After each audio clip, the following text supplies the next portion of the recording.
బాన్స్వాడలో మొన్న జరిగిన ఘటనలో ఒక హిందూ అమ్మాయి పాటలు పెట్టుకొని వింటుంటే, భక్తి పాటలు పెట్టుకొని వింటుంటే ఎవరైతే ముస్లిం యువకులు వచ్చి ఆమె పైన దాడి చేయడం జరిగిందో, అయితే ఇప్పుడు ఈరోజు బీజేపీ ఎమ్మెల్యేలు ఎమ్మెల్సీలు కూడా బాన్స్వాడకి వెళ్ళడానికి ఇక్కడ రావడంతో గాంధారి చౌరస్తా వద్ద కూడా బీజేపీ ఎమ్మెల్యేలను అట్లా ఎమ్మెల్సీలను కూడా పోలీసులు అడ్డుకోవడం జరిగింది. ఇప్పుడు మనం విజువల్లో చూసుకోవచ్చు, ఎవరైతే ఎమ్మెల్యేలు ఎమ్మెల్సీ ఉన్నారో వాళ్ళందరినీ కూడా పోలీసులు అరెస్ట్ చేసి తీసుకెళ్తున్న పరిస్థితి ఉంది. అయితే ఎట్టి పరిస్థితుల్లో కూడా మిమ్మల్ని బాన్స్వాడకు వెళ్ళించే పరిస్థితి లేదని చెప్పేసి కూడా పోలీసులు అడ్డుకోవడం జరిగింది. గత 2 రోజుల క్రితం కూడా బాన్స్వాడకు వెళ్ళే ప్రయత్నం చేసినప్పుడు కూడా వీళ్ళందరినీ బీజేపీ ఎంపీలు ఎమ్మెల్యేలు ఎమ్మెల్సీలను కూడా హౌస్ అరెస్ట్ చేయడం జరిగింది. వాళ్ళందరినీ కూడా దాదాపు 2 రోజులుగా హౌస్ అరెస్ట్ చేసి వాళ్ళని బాన్స్వాడకు వెళ్లకుండా అడ్డుకోవడం జరిగింది. అయితే ఇప్పుడు పాలు వారేసి చెప్పండి, మేము బాన్స్వాడ వెళ్ళకుండా పోలీసులు అడ్డుకుంటున్నాం.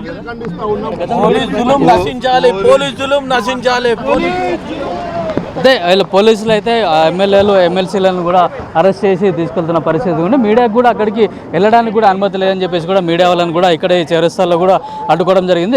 అక్కడికి వెళ్తే సెన్సిటివ్ ఇష్యూ కాబట్టి అవాంఛనీయ సంఘటనలు అంటే గొడవలు కూడా ఎక్కువైతే ఉద్దేశంతో కూడా మేము అందరినీ అరెస్ట్ చేస్తున్నామని చెప్తున్నారు. బీజేపీ ఎమ్మెల్యేలు ఎమ్మెల్సీలు కూడా మేము త్వరలోనే మరోసారి కూడా బాన్స్వాడకి వెళ్తాము, అక్కడ ఉన్న బాధితులను కూడా పరామర్శ అనేది చెప్తున్నారు. మనతో మాట్లాడడానికి పాయల్ శంకర్ ఉన్నారు. సార్ చెప్పండి, మిమ్మల్ని అరెస్ట్ చేసిన బాన్స్వాడకి వెళ్ళకుండా గతంలో కూడా అరెస్ట్ చేసి మేము 2 రోజులు హౌస్ అరెస్ట్ చేశారు. తెలంగాణ రాష్ట్రంలో పూర్తిగా నిర్బంధ పాలన నడుస్తూ ఉన్నది. ఎమ్మెల్యేలను సైతం కనీసం పోనీయలేనటువంటి పరిస్థితి ఉంటే హిందువుల మీద దాడులు చేస్తారు, లాఠీ చార్జ్ చేస్తారు, యువకుల మీద అక్రమంగా కేసులు బనాయిస్తూ ఉన్నారు. ఈ రాష్ట్రంలో అసదుద్దీన్ ఓవైసీ పాలన నడుస్తున్నది. ఈ రాష్ట్రంలో అసదుద్దీన్ ఓవైసీ ప్రమాణ స్వీకారం చేయకుండానే రాష్ట్ర హోంమంత్రిగా వ్యవహారం చేస్తున్నట్టు అనిపిస్తూ ఉన్నది. ఈ రాష్ట్రంలో కాంగ్రెస్ ప్రభుత్వం లేదు, ఎంఐఎం ప్రభుత్వం ఉన్నది. ఖచ్చితంగా ఈ ప్రభుత్వానికి బుద్ధి చెప్పే రోజులు దగ్గరలో ఉన్నాయి. అయితే ప్రభుత్వంలో కాంగ్రెస్ ప్రభుత్వం పూర్తిగా ముస్లింలకే అనుకూలంగా ప్రవర్తిస్తుంది. ఇక్కడ ఉంది కాంగ్రెస్ ప్రభుత్వం కాదు, ఎంఐఎం ప్రభుత్వం. ఎంఐఎం కన్సర్నల్లోనే మొత్తం ఇక్కడ ఎంఐఎం ఓవైసీ బ్రదర్స్ ఎవరైతే ఉన్నారో వాళ్ళు చెప్పినట్టుగానే ఇక్కడ ప్రభుత్వం నడుస్తుంది.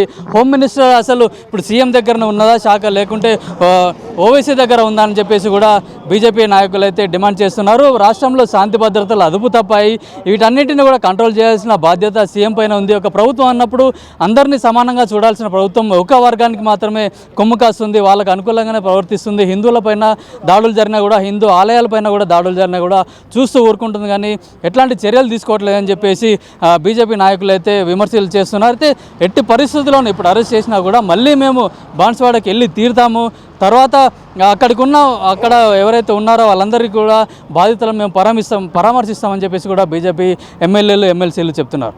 కెమెరామెన్ శ్రీకాంత్, కిరణ్ కుమార్, పల్లవి టీవీ, బాన్స్వాడ.